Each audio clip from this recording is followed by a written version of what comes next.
We will call the City of Vermillion regular scheduled meeting for 6 p.m. Monday, September 15th to order. Katie, will you call roll? Toller. Here. Lieber. Price. Here. Holland. Here. Genowine. Helwig. Cheeseman. Here. Murrah. Here. Mayor Cole. Here. Will you please stand for the Pledge of Allegiance?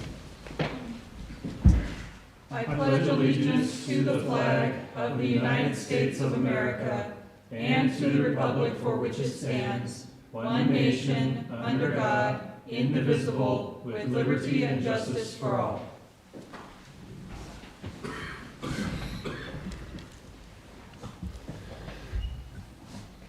Has everyone had a chance to review the minutes from September 2nd, 2025, the joint meeting with the Clay County, the special meeting, and then also the regular scheduled meeting? Is there any changes to the minutes or motion to approve? I move to approve. Second. Motion approved by Councilor Holland, second by Councilor Price. Any discussion on the minutes? All those in favor say aye. Aye. Opposed say nay.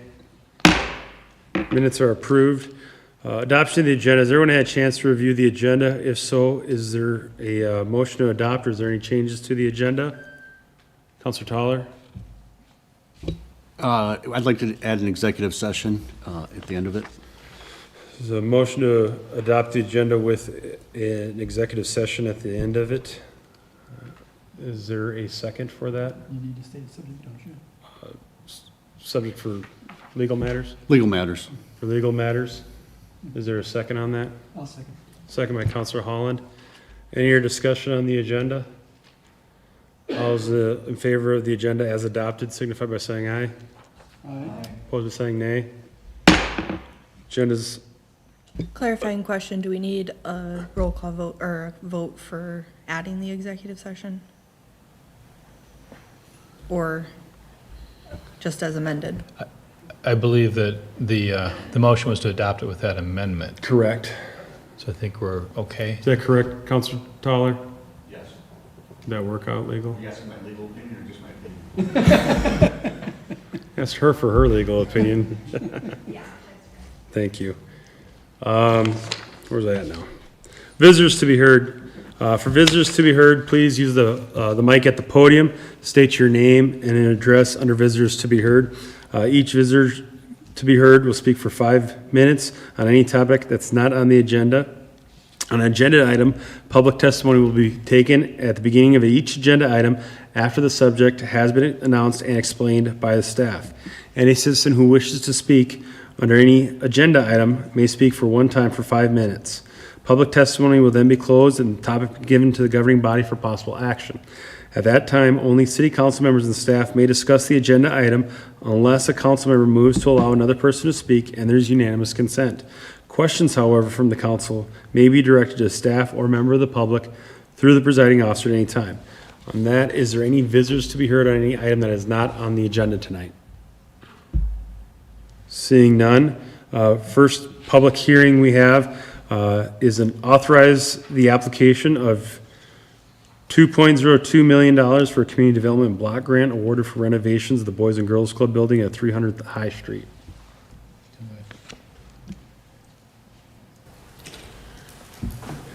How you doing? My name is Nicholas McBain. I'm the chief of facilities for the Northern Plains of the Boys and Girls Club.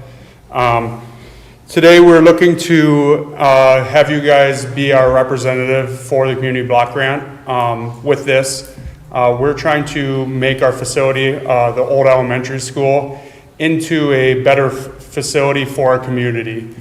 With that, we're trying to do some renovations that have occurred. You know, we have a poor roof, poor windows, AC, furnace, or boiler system that is not working correctly, and then also switch the facility from the school to make it more of a boys and girls club. So with that, we're removing some walls, updating flooring because of asbestos, security measures, making some new entrances to help with security measures.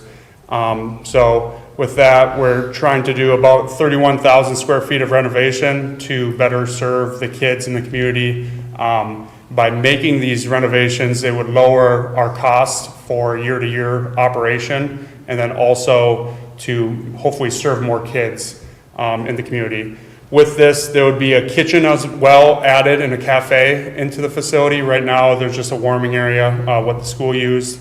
So we'd put a commercial kitchen in to serve our kids we have there all day, and then also some of our people who are in the facility. Head Start is in there as well. And then if we ever need some more childcare needs in the community, we can help with those needs as well. So really this renovation is to just better serve our community with what we have gotten from the school.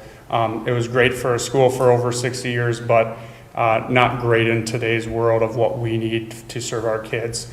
Taking down 6 walls to make the areas bigger so we can have better sight, and then making a single pane windows into double pane so we can be more efficient, because a lot of our heat and AC is just leaving our facility. So doing some good renovation to better our community is what we're looking to do here with this project. Any questions about? Thank you. Before council questions, is there any public input on this? Seeing none, council, do you have any questions for him? Councilor Cheeseman? So I didn't hear you mention security systems too, that's part of it? I Yes. just want to make sure that's part of your record. Correct, that's our biggest push. We'd be adding about 80 cameras to the facility, inside and out. So our surrounding area would be covered for outside and then inside as well. Every room would have multiple cameras. Our facilities all over the South Dakota just got a lot of these grants, FEMA grants and so forth, to better security. We'll have new main entrances. So the facility right now has one main entrance. How we are going to look at it in the future is there will be 3 main entrances. A main entrance for the kindergarten through 5th grade, an entrance for the high schoolers, and then an entrance just for licensing, so your Head Start area. These would be taking some walls down to expand it, so it's they would come in, get scanned into and be in a secured area, and then you would have to get scanned again to get actually in the facility. As well as there would be new firewalls in the facility for scanning points. So for breach or anything that happens in the community, we can secure children and then also get out of the facility faster. Thank you. Is there any other comments or questions at all from the council? Looks like we don't need a motion on this, just, go ahead, John.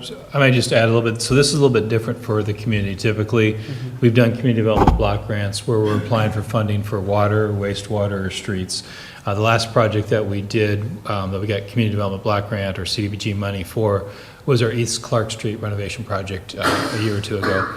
And so how this works, just for background for the council or community, is a nonprofit can apply through a unit of local government for this funding, and so that's what Boys and Girls Club is doing today. If this is awarded, Boys and Girls Club would receive up to $2 million in CDBG money. The other $20,000 goes to CCOG for their writing and administration of the grant. So they get the $20,000 just as if it was one of ours that was being written. And then as this project happens, the funds do pass through the city. So let's assume that you get $2 million, because they can reduce that amount down from the 2. Then they get the $2 million, they demonstrate eligible project expenditures. The city receives that funding from the state and passes it to the Boys and Girls Club. So it would pass through the city. The only thing is it potentially could result in a single audit for the city when we have a dollar amount that exceeds certain federal thresholds, which we hope to do every year, but don't exceed that each and every year. In the Boys and Girls Club, we've done them in Moody County and everywhere else, we will pick up the single audit for, if you guys have that, for helping us, we will pick up that fund. And then the only other thing with respect to the application is that you do have, included in your packet, a sample or starting point for community development and housing needs for low and moderate income individuals in our community. So that was something CCOG put together. That is part of the grant application. So if you have any comments to add to that, this would be the appropriate time to do it. Otherwise, as the mayor is indicating, they would close the public hearing, and then under new business, it's item G, is the resolution, and that is straightforward. That's where you authorize via the adoption of the resolution, the submission of the application. You certify the mayor and/or city manager as certifying officers to process the documents. And the timeline on these is the next deadline is October 1st, and usually it's about mid-December when the state makes their awards. So. Any other questions from the council at all? Now that I was also explaining, I'm gonna give visitors, is there any other public input on that? Okay. Seeing none, move on to the next item. Thank you very much, sir. Next item we have a public hearing for first reading of ordinance 1541 to amend Title 15, it's the land usage or zoning regulations.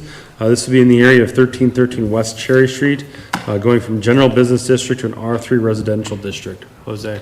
Thank you. So Mr. Larry Brady, owner of the land, has requested that the city rezone his property from the GB General Business District to the R3 Residential District. His property, or the property that we're discussing or considering today, would be the one bounded by the red polygon here. As you can see, these are trailer courts. All of this is a trailer court right now, and this area here is an existing business, and south of Cherry Street is also an existing business. This color that you see is the General Business District, and this green color would be the R4 Residential District, so mainly mobile home courts. Mr. Brady's desire to rezone his property is to redevelop the area into apartments or future apartments. Mr. Brady will use a portion of the existing Studio 13 building for studio apartments and possibly construct a new building for one-bedroom apartments.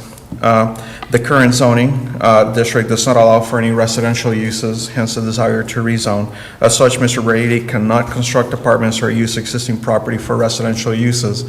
However, Mr. Brady is allowed by ordinance and statute to rent rooms in the existing hotel on an extended stay basis. This is a loophole that would allow his hotel or any other hotels within the city to serve as an apartment complex, since the rooms could be rented on a yearly basis. Rezoning the parcel to R3 residential would allow Mr. Brady to utilize his property as he desires for apartments, and also would give the city time to amend the ordinance to address the issue regarding the extended stays. Besides discussion on the loophole, the other issue with the request is the appearance of it being spot zoning. This type of zoning is only considered illegal when rezoning is for the benefit of a singular small parcel. Rezoning is not in the public's interest. Rezoning does not follow the comprehensive plan, or the rezoning is considered unreasonable. In this instance, staff comments, I guess, regarding all of these items. First of all, would be that the parcel in question is roughly 2 acres in size and can currently be split into multiple parcels. So it's not necessarily a small parcel that you're talking about. It's not a single house. It's not me asking for my house to be rezoned to R4 or R3 or anything of that sort. So this is a little bit different in that sense. Secondly, rezoning is not in the public's interest. In this instance, I would argue that it is in the public's interest. Rezoning the parcel would also give, firstly, the rezoning it would possibly eliminate some uses that would be considered harmful or more deleterious, I guess, to the neighboring. You could have a gas station, you could have bars, you could have restaurants right adjacent to residential uses. So that would be a little bit, those neighbors would consider that, I would assume, a little bit more neglectful on behalf of, in case of the city, or offensive. Leaving the current zoning may prove, as I said, more harmful due to the uses being incompatible. Secondly, the proposed use will provide additional housing to the community, so this is another item that would be benefiting the public. And multifamily residential uses would be inspected by city staff for a minimum living standard as far as conditions of the structure itself. The other item would be that the rezoning does not follow the comprehensive plan. In this instance, I would say that it does follow the comprehensive plan, specifically when it deals with residential uses. You could also argue that by removing this from the general business district, you would be going against a comprehensive plan. But in this instance, there are quite a few land opportunities within the city that are either constructed that would function as a general business use, or there's available land that would also fit within the general business use within the community. And finally, rezoning is considered unreasonable. In this instance, again, I would say that it's not. The commission and the city council are both holding public hearings to allow the public to make comments and offer any input regarding the rezone. The effects of the neighboring area are being or have been considered by the planning commission during their discussion earlier. Same thing with the city council. And then along with that, both the commission and the city council consider how this rezoning would be affecting the public in general. Because all of these, I would say that the rezoning, if approved, would not be capricious or arbitrary. This item was considered by the city's planning commission at their September 8th meeting. At that meeting, there were 3 individuals that attended the meeting besides the commissioners themselves. 2 of those were the owner and the VCDC, there were 2 members of the public, and both of them were representatives. One of them was a VCDC, and the other member was the owner of the property, Mr. Brady. After discussion, the commission voted 7-0 to recommend the city council adopt the rezone as proposed. The city council is being asked to hold a public hearing on this item. Staff and the city's planning commission recommend that the ordinance to rezone the property from GB to the R3 residential district be advanced to second reading on October 6, 2025. Thank you, Jose. Are there any visitors to be heard on this topic? Seeing none, council for any discussion? Is there any motions to advance? Motion to advance by Councilor Murr. Is there a second? Second by Councilor Holland. Any other discussion on this? All those in favor to advance to second reading signify by saying aye. Aye. Opposed by saying nay. Motion to advance carries. Thank you. Next item we have is moving on to old business. We do have a second reading of ordinance 1538. This is Title 15 as well for land usage and zoning regulations. This is in reference to rezoning area 440 Adams Street from R2 and R4 residential to an R3 residential district. Jose. Thank you. So as you mentioned, this is a rezone that was considered at the last city council meeting as a first reading. Just for reference, this would be rezoning the area in red again from the R4 and the R2 district to the R3 district, which would be this green hue on the east side of Adams Street there.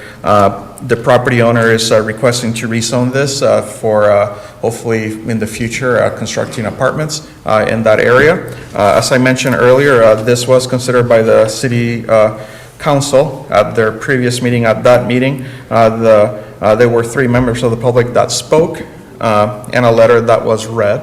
The letter was in opposition from one of the residents that lived there, and it was in opposition to the rezone, and the other members that spoke were in favor of the rezone.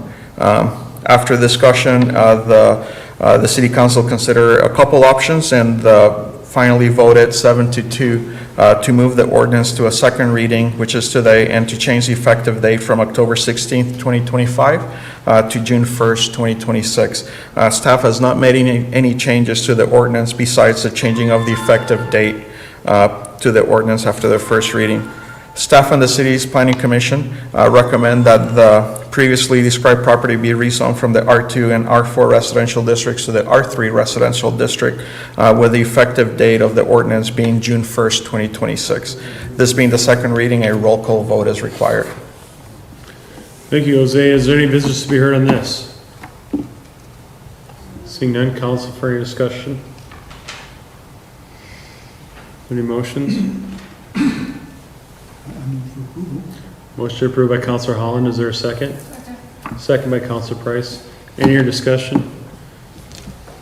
Move to the roll call vote. Oops.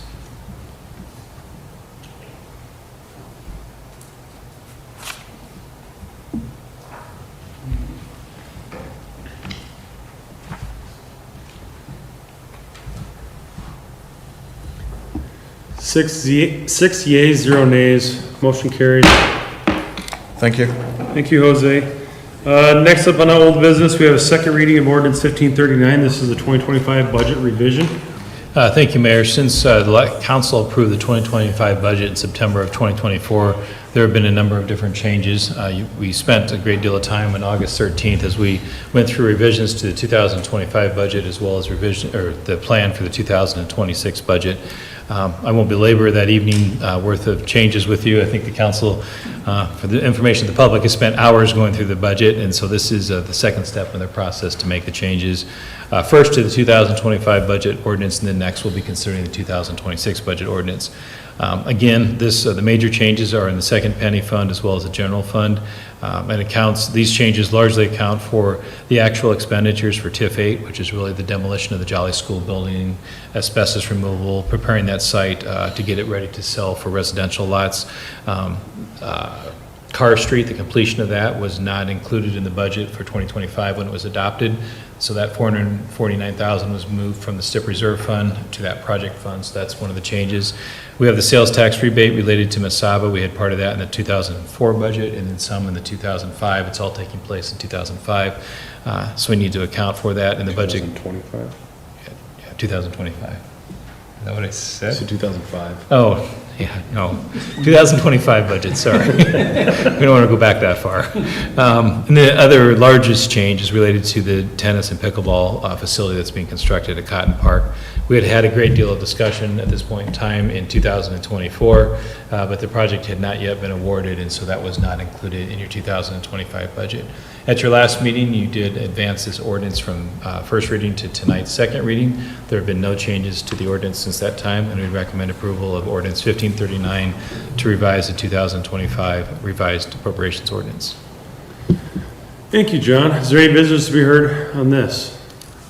Seeing none, any discussion on the 2025 revised budget ordinance? Motion approved by Councilor Murray, second by Councilor Price. Any other discussion? Go to the voting machine as well, as there's a roll call on this.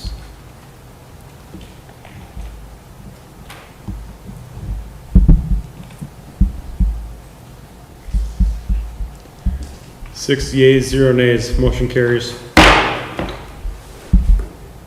Next item we have is the second reading of the ordinance 1540 in reference to 2026. So I gave this away a little bit, but statutorily you're required to adopt an ordinance for the budget year's appropriation, and so before you tonight is the second reading of the 2026 budget appropriation.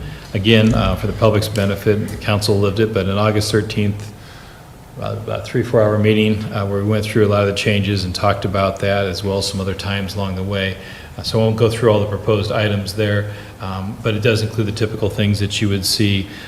We are looking at 3 rate increases in there, sanitary sewer, which will be discussed a little bit here in a few moments under new business, our curbside recycling fee from $3.90 to $4 a month, and then the stormwater fee, which will help us generate whopping $9,000 across the entire community. A couple of large projects next year with the water and wastewater treatment plant. One has been bid and the second one will be bid before the year is up. I do want to appreciate and thank the council for all the time that they spend going through this, as well as our department heads and city employees who suggest ideas that we bring forward to present to you with regard to the budget ordinance. This is a second reading, so a roll call vote is required. We'd recommend approval of the second reading of budget ordinance for 2026, ordinance 1540. Any visitors to be heard on the 2026 budget?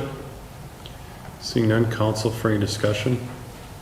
I do just want to, I know you thank the council, but I want to thank the staff as well. As the budget is no easy task, and we recognize that the staff also spends a lot of hours after normal hours on going through this with council, so thank you for that.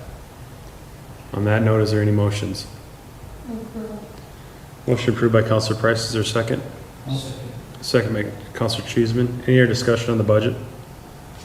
Roll call vote is required.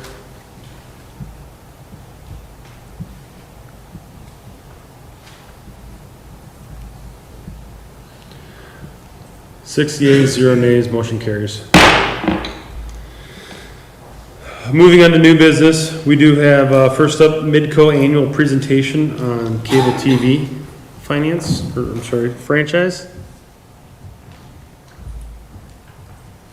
Good evening. My name is Brian Crump, Director of Field Operations with Midco. Also here with me today is Alex Nelson. He's the local field operations manager in the area. Here today just to provide an annual update per the franchise agreement on some key performance metrics that we measure to gauge our performance within the community, make sure we're providing the best connectivity for the citizens of Vermillion, also leading customer support as well as reliable network. So just some metrics here from 2024. MITCO completed more than 1,700 truck rolls through various work orders. That includes service changes, trouble calls, installs, as well as special request orders. Our first time right percentage in 2024 was 95%. We call it FTR. That FTR metric is measured, it's specific to when we complete a service order, do we have to go back within 7 days? So 95% of the time, we don't have to return and we're doing the job right the first time. Our on-time arrival was at 94% for 2024. Our on-time arrival captures the percentage of time we are on time to a scheduled order within a 15-minute time block. So something unique with MITCO that we do as a service provider is we have scheduled time slots every 15 minutes throughout the day. I'm sure if you've had service through other providers, it might be, we'll be there in the AM or PM. We schedule them every 15 minutes. So that's a pretty high performance when we have that 15-minute window. Customer satisfaction score was 9.8 out of 10. That we call that CSAT. That score is a direct reflection on our customer interactions and how they rate us upon a truck roll when a technician visits their business or home. Wait times, customers in Vermillion received service visit on average in less than 24 hours. So if they're having service issues, we're usually out within 24 hours. As far as installs or service changes on those requests, those are usually, the wait time is within 5 days. Our network QoE score, or quality of experience, was 95.33% for Vermillion, which is an increase over 2023 of 93.44. This score is driven by a couple of things: mean time to repair, which is how long it takes us to repair a network outage. Also with that is what we call node health. That is a measurement from our data modem performance, and that's on a scale of 0 to 100. In 2024, we saw only 5 nodes that dropped below a node health score of 85. 85 is where we determine a critical level where we might start seeing calls. So that's a very low number of having 5. And that was a 74% favorable drop over 2023. Our mean time to repair, so that's how long it takes for us to repair network outages, had an average of 2.2 hours, which is right at our goal. So all of those performance metrics for Vermillion are in line with our company goals and standards throughout the company. One other thing I wanted to cover, construction update. In 2024, MITCO extended our network to 8 new business accounts, 1 new 8-unit apartment building, 3 new single-family homes. We completed 2,972 feet of maintenance replacement projects in 9 different locations and 993 feet of relocation projects. Total investment for all construction related activities was $92,855. The last thing I was just going to highlight some community involvement, since we do want to be a force for good in the communities that we serve. We've done this year over year, but we've sponsored several USD events in 2024 with plans to continue in 2025. The Vermillion Chamber Annual Banquet, sponsorship of that, just to highlight a few, and then grant for Boys and Girls Club of Vermillion that we provided.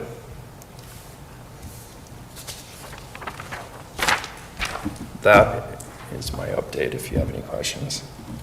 Thank you. Thank you. Is there any visitors to be heard on the Midco report? Want to complain about your internet? Now's the time. No, I'm just kidding. All right, any council members, questions or comments? Seeing none? We don't need a motion or anything, so thank you very much. Appreciate it. Thank you. Next item is resolution to look at the adjusting the wastewater rates.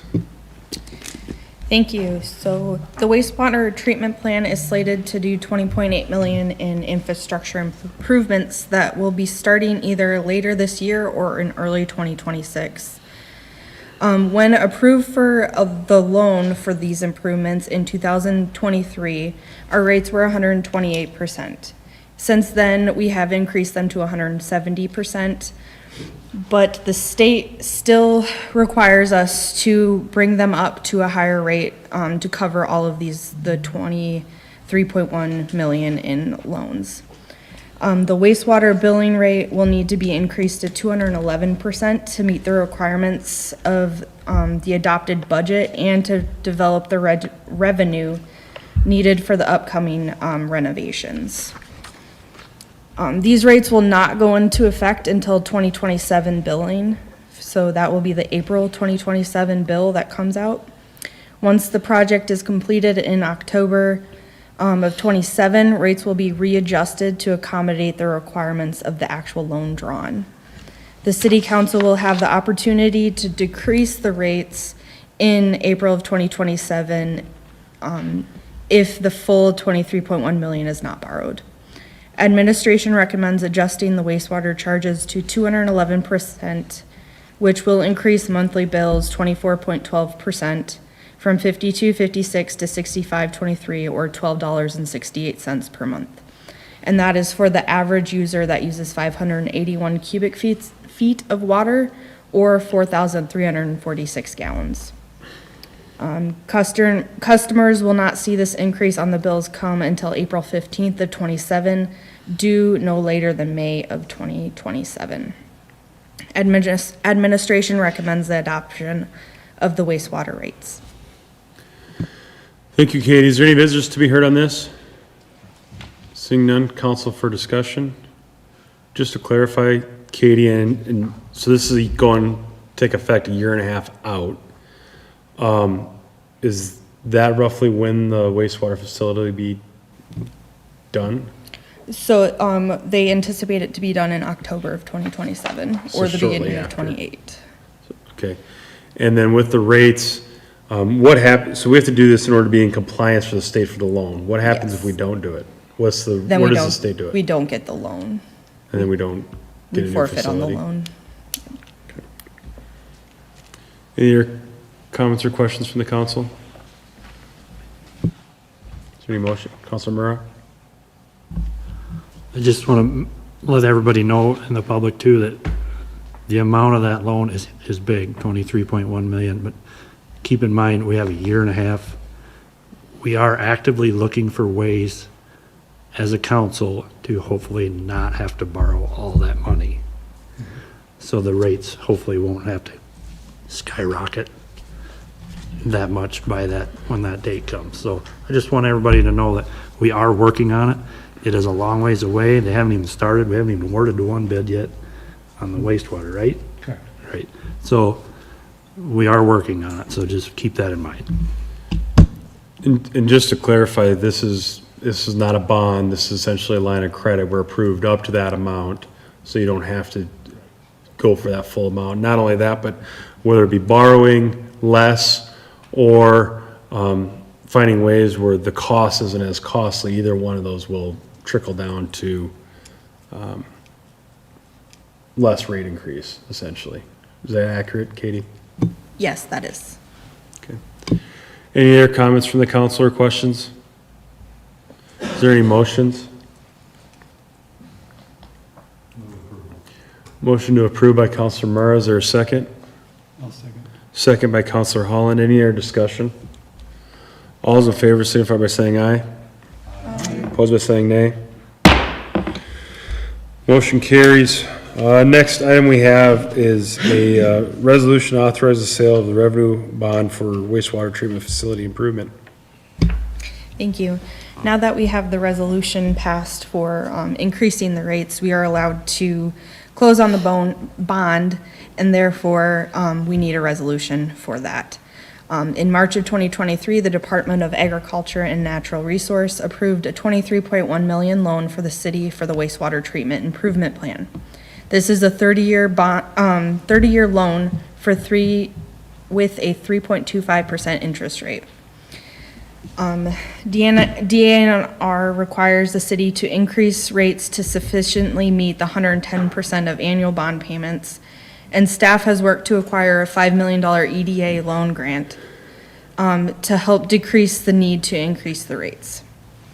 The resolution will authorize up to $23.1 million of revenue bonds for the wastewater facility improvements, though the entire amount may not need to be used. With unknowns on how tariffs will affect costs and the 2-year construction schedule, staff recommends requesting the whole line of credit. At the end of the project, rates can be readjusted for the actual amount used from the revenue bond. The resolution provides for the mayor, finance officer, city attorney, and other city officials to execute and deliver the necessary documents to complete the transaction. The bond resolution was prepared by Dorsey and Whitley LLP as the bond counsel and was reviewed by the city attorneys. Administration recommends approval of the bond resolution as presented.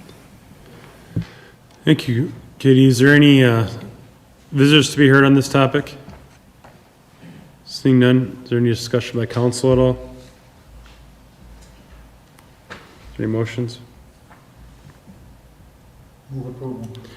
Motion approved by Councilor Cheeseman. Is there a second?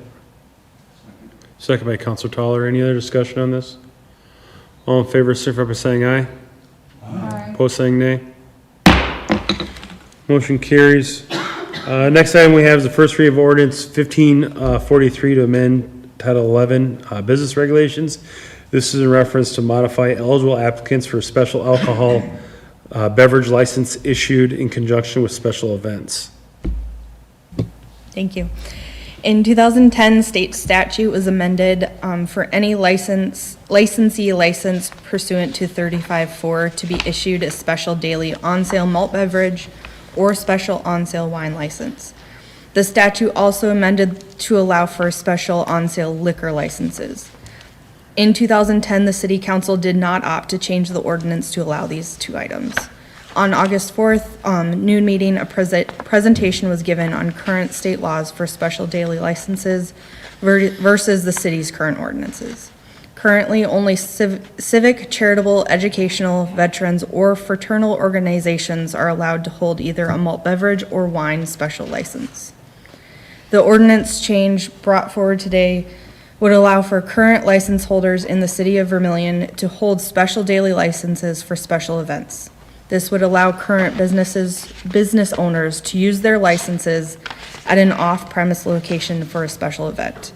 The second change to the ordinance is to allow for on-sale liquor to be sold with special licenses as well. There is no financial consideration, and administration recommends that the city council advance to the first reading for ordinance 1543. Thank you, Katie. Are there any visitors to be heard on the special alcohol daily license for special events?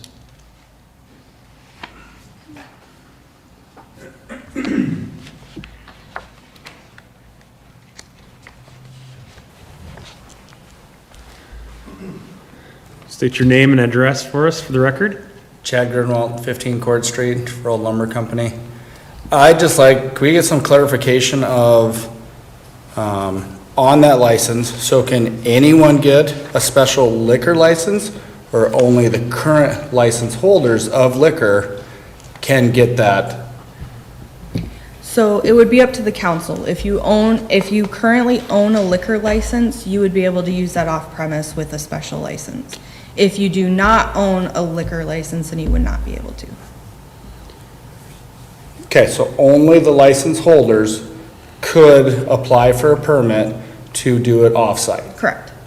Okay, otherwise it'd be the same as what's currently that any nonprofit could go do, Yes. okay? So then, just clarification, where you have like the Booster Bash and you have alcohol at the high school, is that something then, now they could not do that unless they used one of the current license holders? No, they would be able to, because they're a charitable, So they can get a liquor one as well? yes, if the council moved to do that, yeah. Just for clarification, is it a liquor or just the malt beverage? This is malt beverage, wine, and liquor is what this current change is. So that's totally different than what, so any nonprofit could get a liquor license for a special day. Yes, that's what state statute allows for. Then I would ask that the council either table that till you have more input, because I don't think any current license holder would be in favor of that at all. That's all. Thank you, Chad. Any other visitors to be heard on this? Move to council for discussion on this.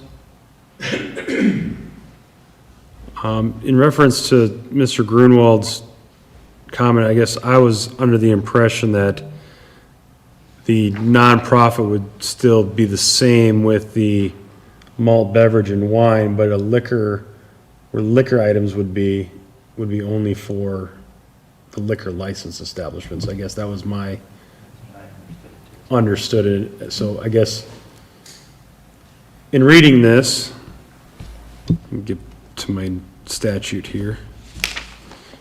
Thanks. In reading this, subsection A, the first underline says and/or on-sale liquor license. If that was removed, that would remain the same, but then subsection, wait, hold on. I apologize. I thought the direction from the council when I presented this at the noon meeting was if VCDC wanted to sell high noons, they would be allowed to then. That's the direction So that would be I where got. the nonprofit, because the Yes. examples are high noons, carbolistos, vodka-based drinks. I see what you're saying. And I see where that confusion took place then. Counselor Toller? Katie, roughly how many of these special licenses are typically given out in a given year? Like this last year, how many times did somebody come apply for like a liquor license? I think we have less than 10 events that happen in a year.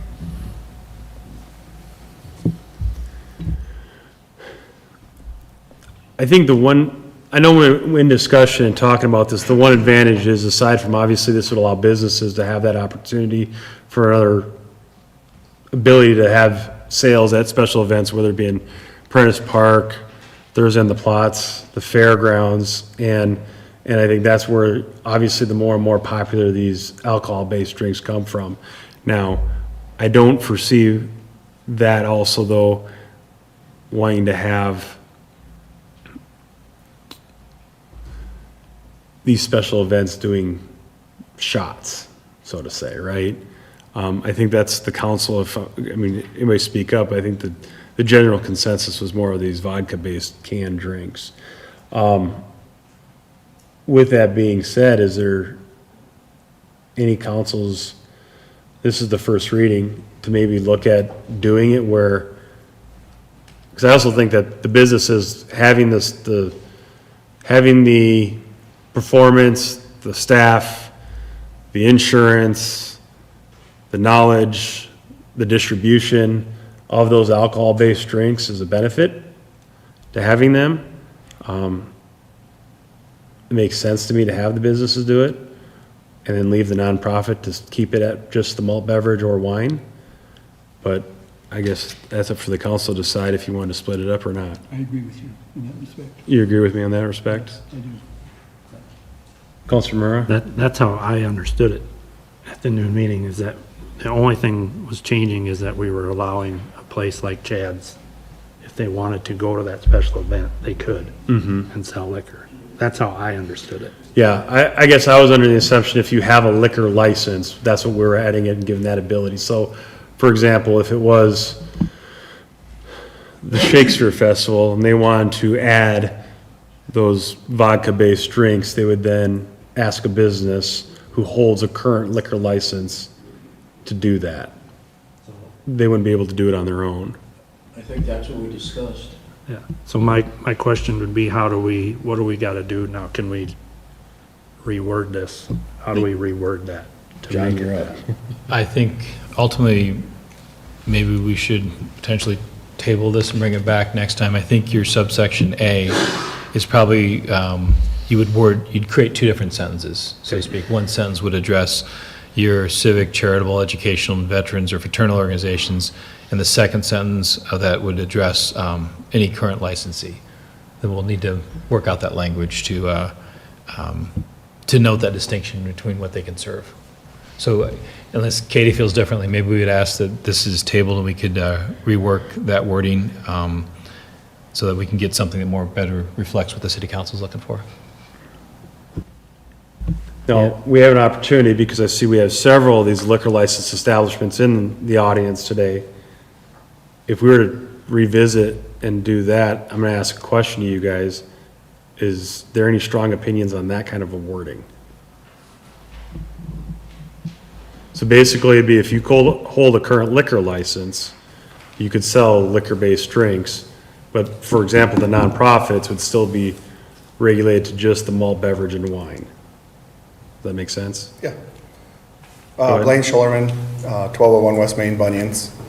My biggest concern is like fraternities are nonprofit organizations. So if they come in and say, hey, we want to apply for a license on Dakota Days and stack up with liquor and start selling it in their backyard and having a good old time, and I mean, things can get out of control, you know, really quickly. So that's just a concern. I mean, as far as the other things go, I mean, we help with the fair. We run their beer, and it's a great thing for them. They make a lot of money, so I'm way pro that. But like as far as high noons and stuff like that coming in, that's great, you know. I mean, but like you say, shots and you know stuff like that, you gotta maintain it and keep it contained, as far as my opinion.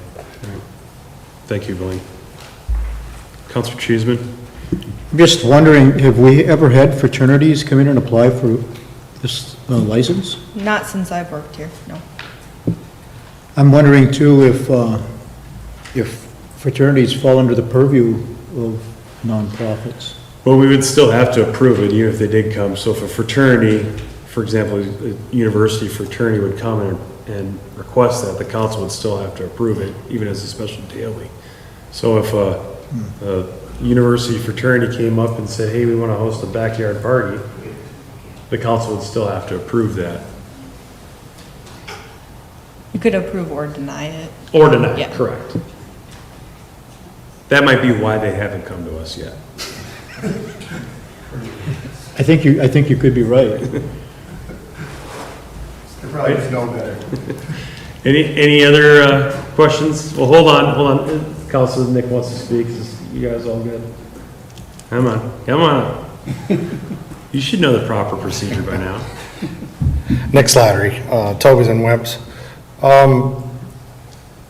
So Blaine's point accurate, Chad's point accurate. I think back to the point of tabling it and then coming back to these people that own the licenses and setting with us and getting the opinion before it's drafted complete would be the wisest move, because having those alcohol, that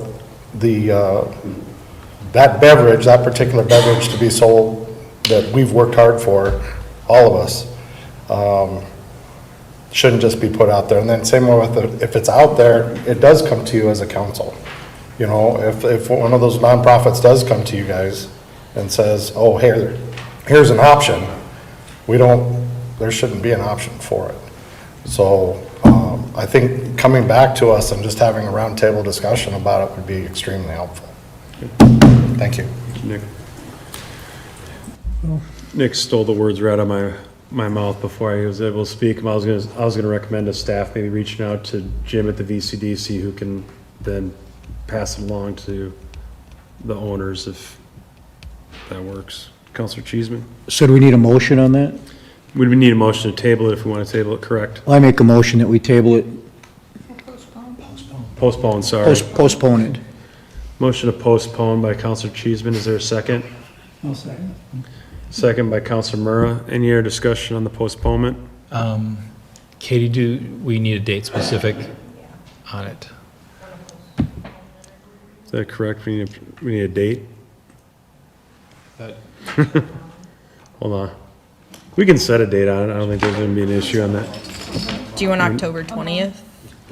Second meeting in October, so that would be the 20th. 20th? Does that date work for you, Ms. Counselor Cheeseman? Postpone till October 20th. Any other discussion on the motion? All in favor, signify by saying aye. Aye. Opposed by saying nay. Motion carries. Next item we have is a resolution to review and amend the fee for on-sale restaurant licenses. Katie? Okay, thank you.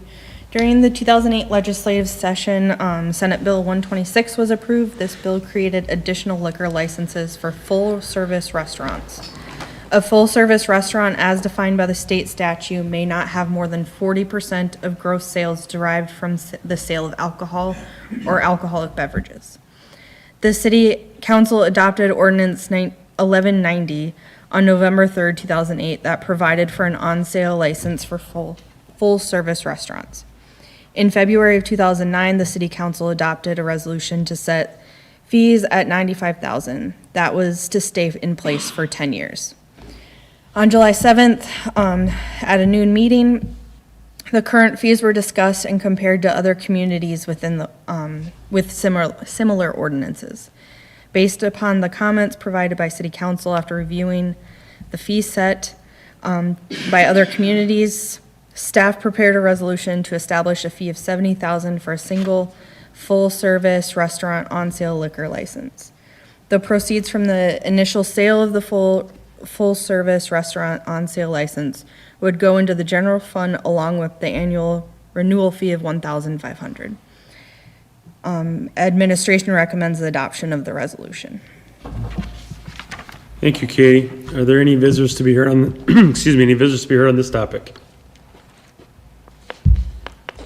See?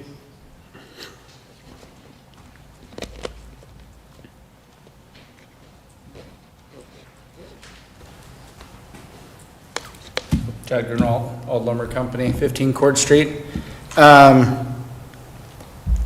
I guess asking for Old Lumber Company that you table this until you get more input. None of the council members reached out to, I guess to my knowledge, any of the license holders to change this value. When this was originally set, it was based on fair market value, and it was a percentage of what the fair market value was to allow these new licenses. With that, I mean, I know what I spent on my license, and, you know, a lot of others that have purchased their licenses over the years, well, you allow another one in, you're saturating the market. If they want to add more licenses at a lower value, then maybe revisit, you know, can we have off-sale liquor licenses instead of just the city monopoly on it? Like, okay, well then allow more licenses that way to offset some of that.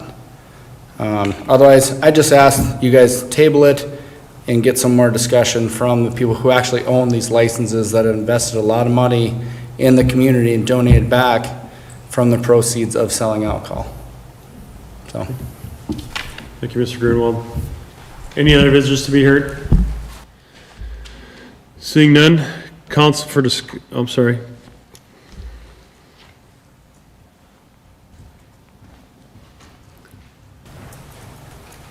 Hello, everybody. Garner Hansen, Docks Bar, 9 West Main. I'd like to echo kind of what he just said. The amount of money that some of us license holders have paid for our license would be at jeopardy if you lowered the restaurant license to the value that you currently have suggested. The reason that the law was put into place in the first place was to make sure that people who have made that type of investment would not, have their investment deteriorated based on the sale of the restaurant licenses, but still allow municipalities to have the option to court other restaurants, Class A municipalities in particular, to court higher, national brand restaurants into coming to the area and still have a viable option for a liquor, which what they need. So, because you're not going to get a BW3 or an Applebee's or Chili's to come here without a license. That's what those licenses were designed for, so the economic development of the community could advance, but yet not detract away from the current business owner's value of their license. So I agree with Chad on what he said. I think they should be tabled or revisited and not decided today. Thank you, Mr. Hanson. Are there any other visitors to be heard on this? Seeing none, council for discussion. I'm just going to start off. I did visit with a few of the establishment owners in the last 24 hours on this topic. I think back when this was discussed at the noon meeting on July 7th, the unfortunate part is we didn't have their input. Hindsight being 2020, I wish we had, because in those conversations I had, a lot of more information was developed. But I think that somewhere in here is some information where we can come to whether it be a compromise or some better understandings on both sides. And I want to do my due diligence that we're reaching out to our business owners that it affects their investments, but I also want to make sure that the future business owners who this affects and their investments are also pointed out. I've discussed with Jim Peterson on facilitating a community business feedback meeting on that. So I would like the council to recommend just what the speakers spoke about, is tabling this, giving the opportunity for that feedback, that input session for the VCDC to facilitate that, the establishment owners that have their input, but also maybe a couple council members as well to be there to give the city's input or the city staff as well. That'd be my recommendation for the council. Councilor Toller? I'll make a motion similar to the last business we spoke of. Just postpone this for about the similar time frame, maybe a month. Get with the business owners, kind of find out maybe what that sweet spot might be, and kind of get a little input on that and use their guidance and go from there. But there's a motion for basically postpone it until October 20th, is what you're saying? Yeah. There's a motion on the table for postponement till October 20th. Is there a second? Second by Councilor Murrah. Any other discussion? I guess my only comment I would make on that is, pending on the outcome of the meeting, October 20th may be too soon, is be my only comment. And the only reason I say that is I don't know how much feedback and input and information they may have to get. So I guess my only suggestion is I would look at least either going further out on tabling it, or at least can we do it to be determined? I think if you do it to date non-specific, then let's say if you weren't ready on October 20th, you would have to have a motion at one meeting to pull it at the table, and then the following meeting is when you could actually act on it. That makes sense? So if you will, you do it to a date uncertain, it hangs out there, and then at a council meeting, you then set a future date when you're actually going to act on it. And then that gives you your new date when you can act on it, versus right now it would be on the October 20th agenda as the motion was made.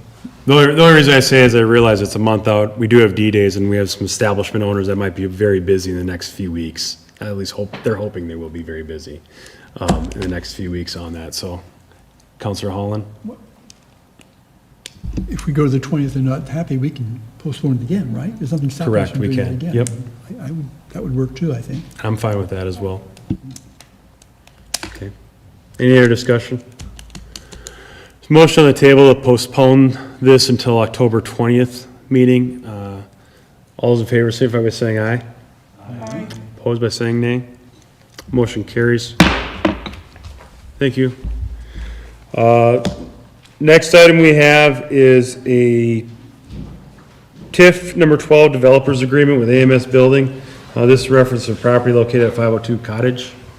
Thank you. As just a reminder, TIF 12 is the project that AMS proposed, went through our process. You set the boundaries at your August 4th meeting, and then on August 18th is when you approve the project plan for TIF number 12. This is a 24 two-bedroom units spread over 4 buildings. That's just a little bit of background as to what the project is. Before you this evening is the developers agreement, which essentially what this part of the process does is it provides for the actual transfer of the increment that's generated from the TIF 12 project fund to the developer. Just a reminder, the maximum TIF on this project is $1,107,917. And the TIF ends either at 20 years or when this amount has been paid to the developer, whichever one of those two comes first. This development agreement is largely very similar to the ones you've seen in the recent years. I would note just a couple of things. It has a $15,000 administration fee for the processing of this. It does include some performance standards. That was kind of the discussion the City Council had a little bit about. And thank you to the developer and their agent for putting this together.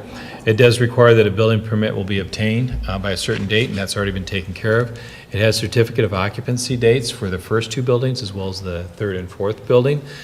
Basically, what we'll make sure is that the developer says this is what they're going to do, that the agreement is making sure that those things happen. And so I appreciate the developer bringing that forward.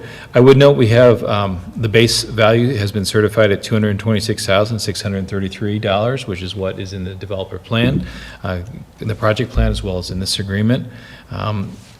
One thing I would note, since this was put together in your packet, we've had a slight change for Section 1 and Section 8.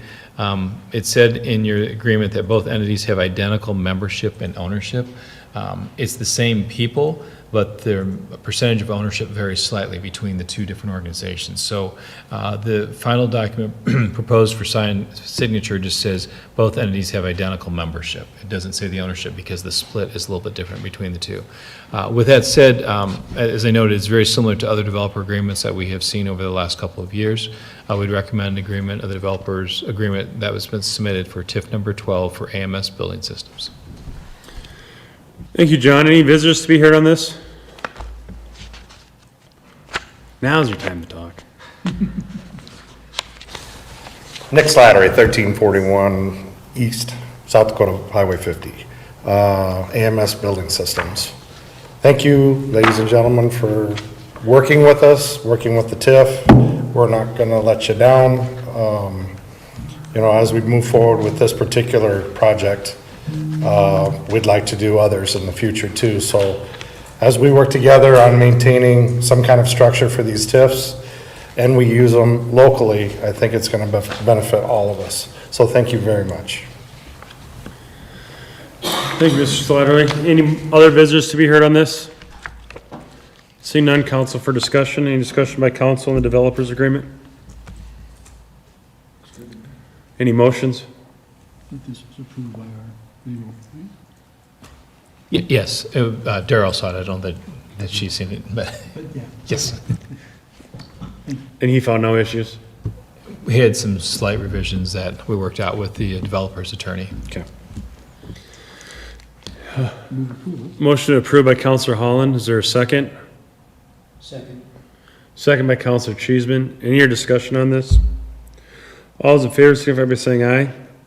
Aye. Opposed, say nay. Motion carries.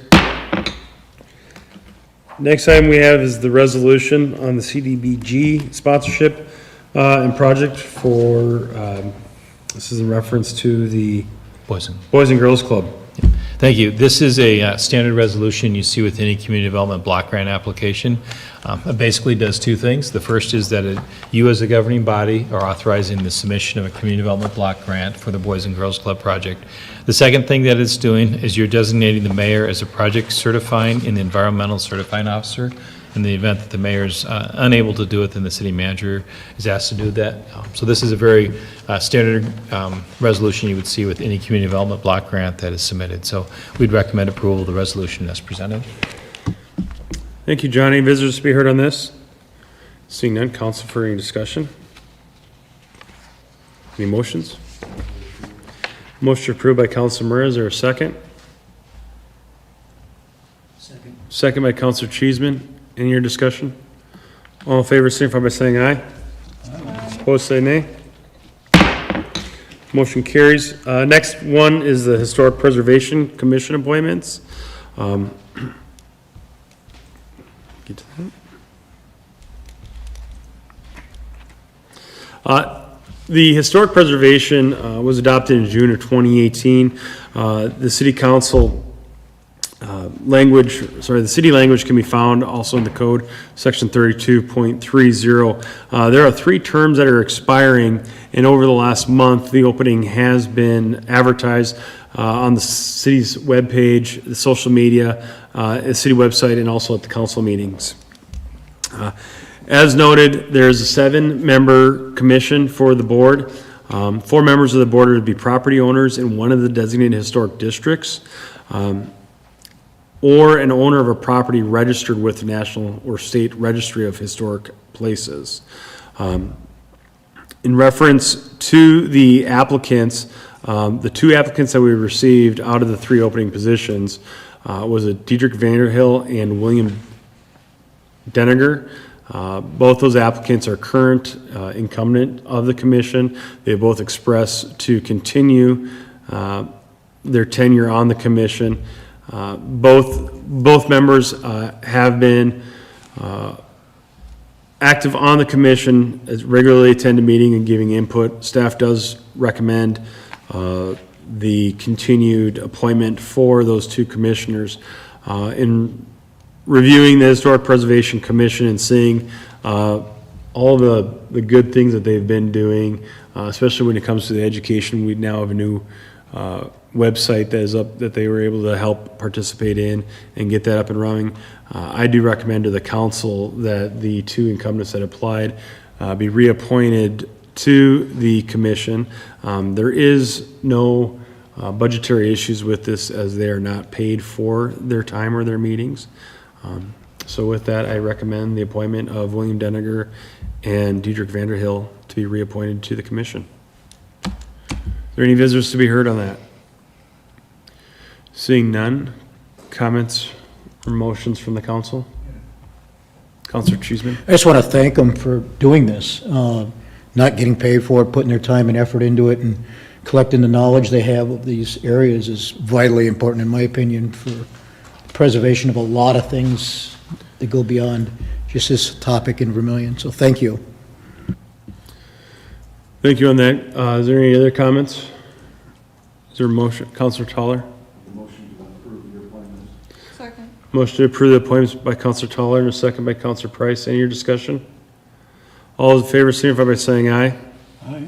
Opposed by saying nay. Motion carries. Next up is the first reading of ordinance 1542. This is in reference to the Rural Service District Appendix A to add properties. This will be referenced over the Munger Tract addition, which is the northeast corner of intersection Highway 50 and Princeton. Thank you. So with an ordinance in 1996, the city council established the urban and rural service districts within the city. And with that, it placed into the code that language that changes how property taxes are calculated for these rural service districts within city limits. When they are in this district, properties are taxed at the average mill levy for the adjoining township and assessed at the average value of unannexed agricultural land in the adjoining township. Marv Tract 1 and Munger Tract 4 are both used for agricultural purposes within the city limits. While this property is seen as developable, but that won't happen until sometime in the near future or farther future, who knows. But with that, it would maintain the average adjoining township mill levy while it is undeveloped. With this amendment, it would add Marv Tract 1 and Munger Tract 4, which are platted property, into the listing. Just because they're being added into this ordinance, they would need to be listed in Appendix A. So Marv Tract 1 is located in the northeast corner of the intersection between South Dakota Highway 50 and Princeton Avenue. The legal description is the east half of the southwest quarter, excluding Pullman addition of Section 12, Township 92 North, Range 52 west of the 5th Prime Meridian, Clayton County, South Dakota. Munger Tract 4 is located north of South Dakota Highway 50 and west of South Dakota Highway 19, and the legal description of that is the southwest quarter of the southeast quarter, Section 11, Township 92 North, Section Range 52 west of the 5th Prime Meridian, Clay County, South Dakota. The maps were attached showing the boundaries as described. That would be in Appendix A. Financial considerations, the platted properties will be taxed at the average mill levy for the adjoining township and assessed at the average value of the annexed agricultural land in the adjoining township. Administration recommends that the city council advance this first reading to October 6th. Thank you, Alex. I just want to make a point of clarifications. When I announced that, I only point out the one piece of property there too. Thank you for that. With that, are there any visitors to be heard? Seeing none, council's for any discussion? Is there a motion? Motion to approve by Councilor Cheeseman, second by Councilor Holland. Any other discussion? All in favor say aye. Aye. Opposed saying nay. Motion carries. Next item we have is the final plot of Tract 1. This is the Blue Stem Trail Edition. This would be in the area on the west area of Clark Street? Southeast corner of kind of East Clark and Crawford Road. Southeast of East Clark and Crawford Road. Thank you. Thank you. So the owner of approximately 80 acres out in the county just north of East Main and north of East Main and east of North Crawford Road is wanting to plat a small portion, 15 acres of their property. This property is located about 425 feet north of East Main and right adjacent to North Crawford Road. The intersection that the mayor mentioned would be here. This is actually an extension of East Clark Street, and that's North Crawford and East Clark. So it's essentially on the southeast corner of that intersection in the near future. This track, as I mentioned, is just north of East Main. It's currently farmland, and if platted, it will maintain the farm. They're still going to be farming the property. Eventually, they do plan on developing it, probably in the near future, within a year and a half or so. That I would assume that we would start seeing some work being done in that area. The county's planning commission did review this today, and they recommended approval. The mayor does have the signed plats as far as with the county signatures. The land being platted is in the JJZA. Final plats within this area are required by state statute and city ordinance to be presented to the county's planning commission for their recommendation to the city council.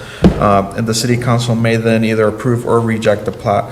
The proposed plat meets all of the requirements set within the zoning ordinance. With that being said, staff and the county's planning commission recommend that that the plat being reviewed be approved. Thank you, Jose. Is there any visitors on this?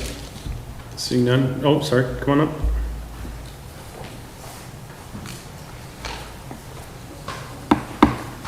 Jim Peterson, VCDC. I just wanted to be in support of this plat. It's setting up for future development that we've talked about. It would be in that what is much needed on the east side of town. So we've been instrumental with the developer on this, landowner on the direction we're going, and it's about a year out. We're just setting things up for that 1.5 to 2 years out, sooner than later. Thank you. Thank you, Jim. Any other visitors to be heard? Seeing none, council for any discussion? Motion to approve by Councilor Price. Is there a second? Second by Councilor Holland. Any other discussion? All in favor signify by saying aye. Opposed by saying nay. Motion carries. Thank you, Jose. Next item we have is the first reading of ordinance 1544, general provisions. This is in reference to wards and boundaries to establish a new ward boundary to reflect recent annexations that we've had in town. Alex. So with those recent annexations, we had Jack Powell over here. That would become, or Jack Powell, Munger Tract 4, and Marv Tract 1 would become part of the Northwest Ward, just because it's connecting to the green here. And then our Hikes Tract 3, which is going to be right here, would become part of the Northeast Ward, again, connected to the blue. Currently, those 4 areas are vacant residential-wise, so we're not seeing an increase in any of the population for the northeast or northwest wards. It's just with anticipated population changes within the next few years, we want to get those incorporated. But any new ward boundary changes would not occur until 2030, or would not occur until after 2030 with the census. And so we would see maybe like 2032, this would come up again. The only financial consideration would be publication of the ordinance. Administration recommends that the city council advance this first reading to a second reading on October 6th. Thank you, Alex. Any visitors to be heard on this? Seeing none, move to council for any discussion. So just to clarify, so this map is all up to date then on the new city boundaries? Seen some growth there. Councilor Holland? Let's take an example of what we just passed, the piece we just brought in. Oh, the blue stem? No, sorry, the one, the 15 acres we just brought in, it's not on here yet, but they're talking about putting facilities there in a couple of years, like 3 years, and you're saying that won't be assigned to anybody for 10 years, is that right? Do I understand that properly, that they're not going to make any changes to this until 2030? No, I think what Alex was referencing is only the west, roughly 300 feet of that is currently in the city limits and shown on the map. But what you just experienced was that 15 acres was platted, but it's not yet been annexed into the property. Right. So if annexation happens in the future, then you would have a similar thing like this to be brought forward to include that in one of the respective wards. Right now, it would be abutting the southeast ward, but that would be a decision for the council to make. Yeah, no, I'm just using it for an example, but if I read it properly, you're saying we won't do that until 2030. Oh, no, that, I was just saying that would be the next anticipated one, but if there was any other properties that were annexed, then we would bring this back to the council. Okay, thank you. So basically, it'd still be adjusted on an as-needed basis. 2030 is the scheduled.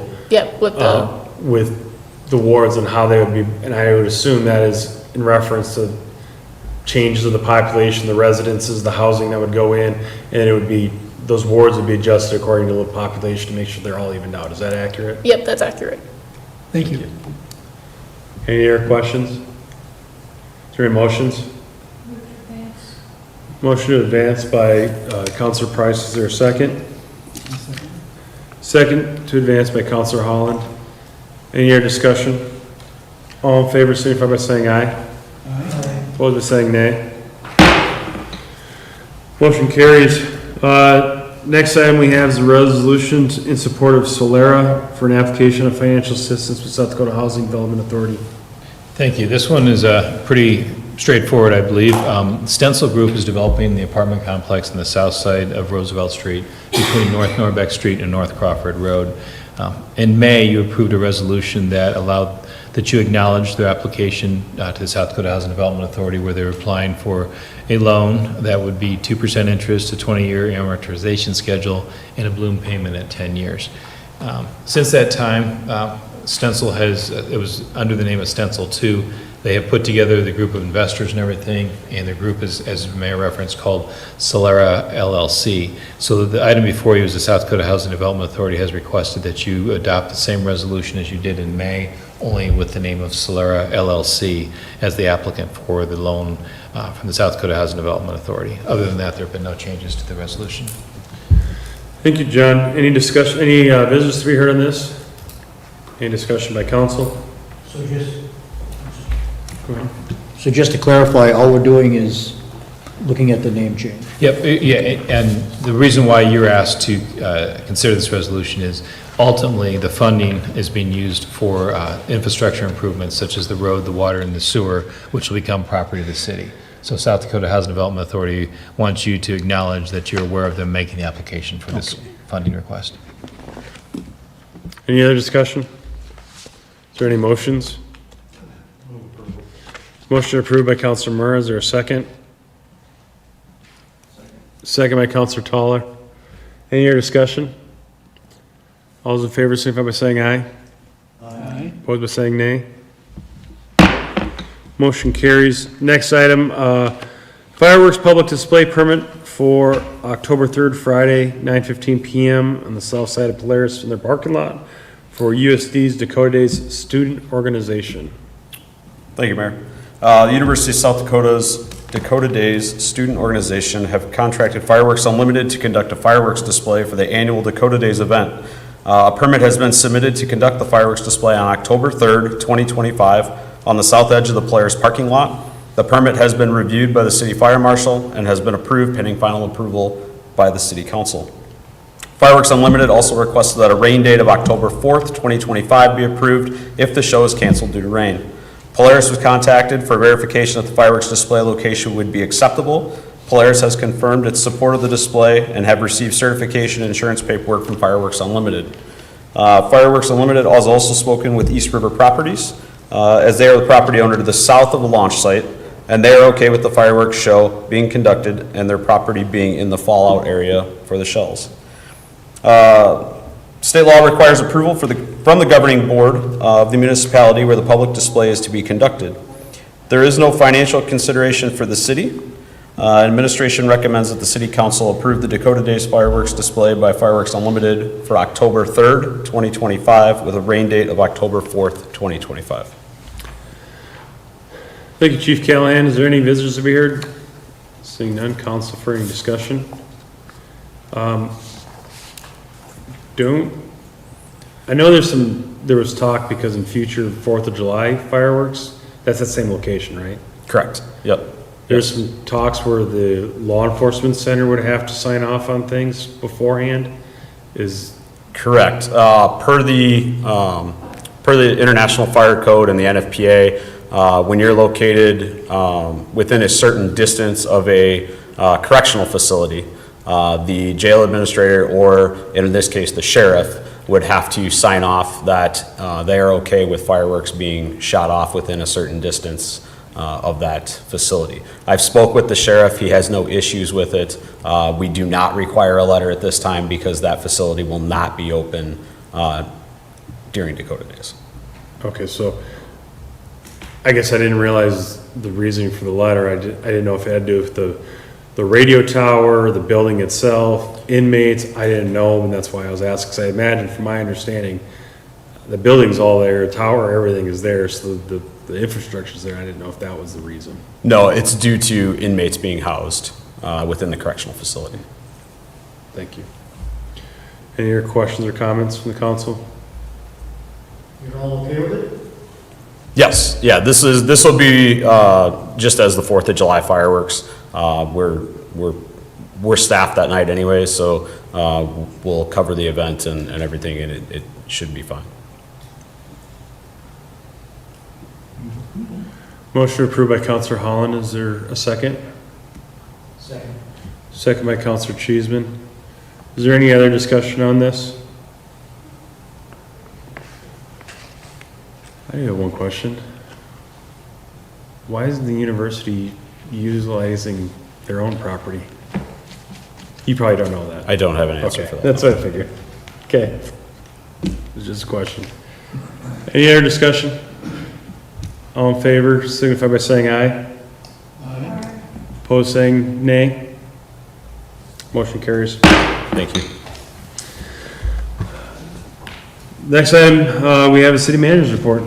Thank you. It's a couple different items. The city council is having a special meeting next Monday, September 22nd. That is at noon, and the purpose of the meeting is to conduct a public hearing as part of an application for a USDA grant to help fund the new ambulance for Vermillion and Clay County. So next Monday at noon here at City Hall, special meeting to consider that grant application. A couple of meetings or events before your next regular city council meeting on October 6th. Our Joint Powers Board, which deals with the landfill, the transfer station in Yankton, and the Vermillion Recycling Center. They have their quarterly meeting this Thursday, September 18th at 5:30 at the Yankton City Hall. Our Planning and Zoning Commission is meeting on Monday, September 22nd at 5:30. A couple items on their agenda. One is to consider the rezone request for 1200 West Main Street. It's to be rezoned from NRC to R1. And that is likely going to be part of your October 6th City Council agenda. The second item is to consider a conditional use permit for a small animal veterinarian to be located at 310 Bauer Street. And the Human Relations Commission has a meeting on Thursday, October 2nd at 5:30 in the Memorial Conference Room here at City Hall. Just a reminder, the city is conducting a survey on housing, and that's open through September 26th of this year. The survey will help us identify repair needs of some of our existing housing stock to help maintain its viability and determine how best to spend the $20,000 grant that we received, and then hopefully set up a program that we can get additional funding for and continue the program into future years. We do have that survey available on the city's website, and we have some paper copies here at City Hall as well as the library. We do still have a 3-year term on the Business Improvement District Number 1 board. That is a board that works with the $2 per night per occupied hotel room fee. The opening that we do have is for an owner or manager of a lodging property, so that category has to be met by the future applicant. As the mayor referenced, we still do have a 3-year term on the city's Historic Preservation Commission available. We'd ask that those expression of interest forms for that last term be submitted by Thursday the 25th. Anticipate the city council will make an appointment at your next meeting October 6th. Just a reminder, the high school is homecoming week, so this particular coming Friday, the 19th, from about 1 to 3 p.m., there'll be some closures on Main Street between the high school and High Street as the Vermillion High School Tanager Homecoming Parade works its way from east to west. And then just a shout out to our library, Edith B. Segrist from Vermillion Public Library. They recently received notice that the library's exemplary level accreditation, which is issued by the South Dakota State Library, was renewed for another 3-year period. They've been at that level, but they had to go through a process. I think there's 80 standards that they had to submit information on. They completed all that, and they are again listed as one of our state's exemplary libraries. So congratulations to the staff and the Library Advisory Board for the work that they do to have such an outstanding library. That's all that I have. Thank you, John. Next item is the invoices payable. If everyone has a chance to review the bills, I'll give you a second to review the bills, and if you have any questions, would chime in. Councilor Price? Let me find it. Number 30, that we're the city of Vermillion and we're paying the city of Vermillion? Yep, so that is for those the vouchers. So we have those vouchers that we give to each of the people, they give them back to us, and then the city has to pay the Joint Powers Fund. So we do that through a check. We also pay ourselves for our own postage and all of that too within internal through a check. I have one, number 3 is an employee reimbursement. It's a higher amount than what I'm used to seeing. Which number? Number 3. Yeah, that is, How about some dollars were withheld, and it does not have to be paid out, so we'll go back to the employee. Okay. Yes. It's not an incorrect number as well. Okay, No, it isn't. I saw that number, I'm like, that seems a little high, but okay. Okay. Anything else? If we pay our bills? Motion to pay bills by Counselor Price. Is there a second? Second. Second by Counselor Cheeseman. Any other discussion on the bills? All those in favor signify by saying aye. Aye. Opposed by saying nay. Motion carries. That is all we have for tonight on the agenda. Is that we will motion to move into executive session. So moved. Motion by Counselor Holland, move into executive session. Second by Counselor Toller. Yes. All in favor to move into executive session at 7:28 p.m. signify by saying aye. Aye. Opposed saying nay. Be in executive session.